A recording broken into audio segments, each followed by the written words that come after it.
阿成，你在做什么啊？我要成为绝地武士。我这样，它会动。你是想要念力让它移动吗？没错，加点手势。我觉得用念力可能比较难，但如果我们借助一点小道具的话，或许可以达成这个效果。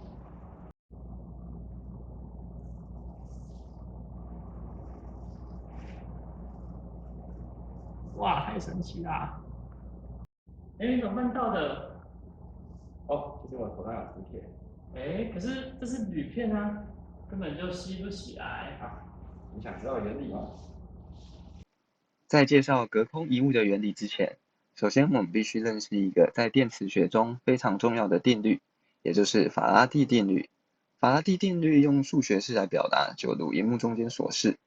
左式所代表是电场对环 C 所产生的电动势大小，而电动势的物理意义是电场推动某一颗电子所产生电流的能力大小。而右式所代表的是磁通量随着时间减少的量值大小。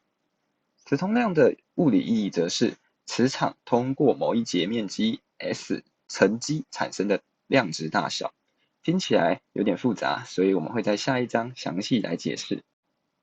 在上图中，我们假设有一半径大小为2的圆和一电场，电场的方向永远与该圆的切线方向平行，而电场的量值我们假设为常数 E0。如果我们想计算该电场对圆 C， 也就是该环所造成的电动势大小，则我们必须使用环积分 E.dl。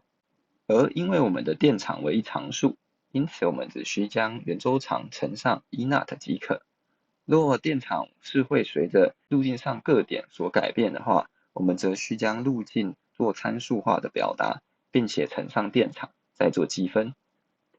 在下图中，我们假设有一半径大小为2的圆和一个磁场，磁场的方向是射入直面的，假设量值为常数 V0。如果我们想计算该磁场对圆内部所造成的磁通量大小，则我们必须使用面积分 B.ds。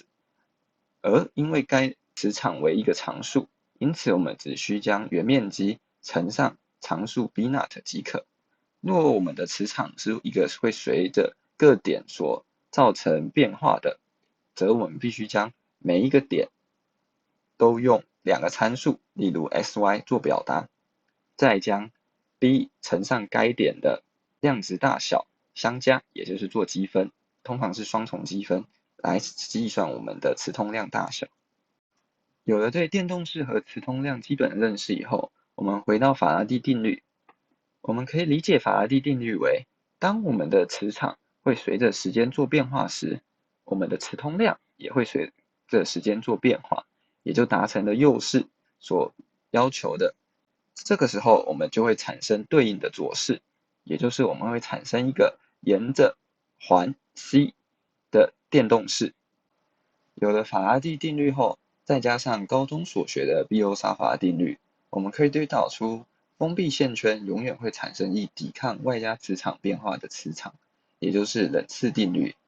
回到我们的实验中，在实验中，我们在水盆里放置了一薄的铝箔片，并在该铝箔片上放置磁铁。整个实验中，我们所做的唯一动作就是将磁铁快速地远离铝箔片的上方。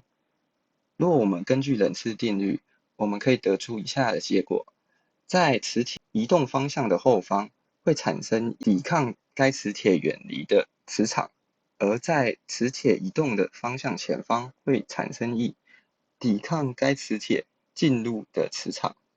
因此，我们可以得出以下的结果：假设磁铁的方向向下为 n， 向上为 s， 则在铝箔片上方沿着磁铁移动的方向前方会产生一 n 级磁场，而在磁铁移动的后方则会产生一 s 级磁场。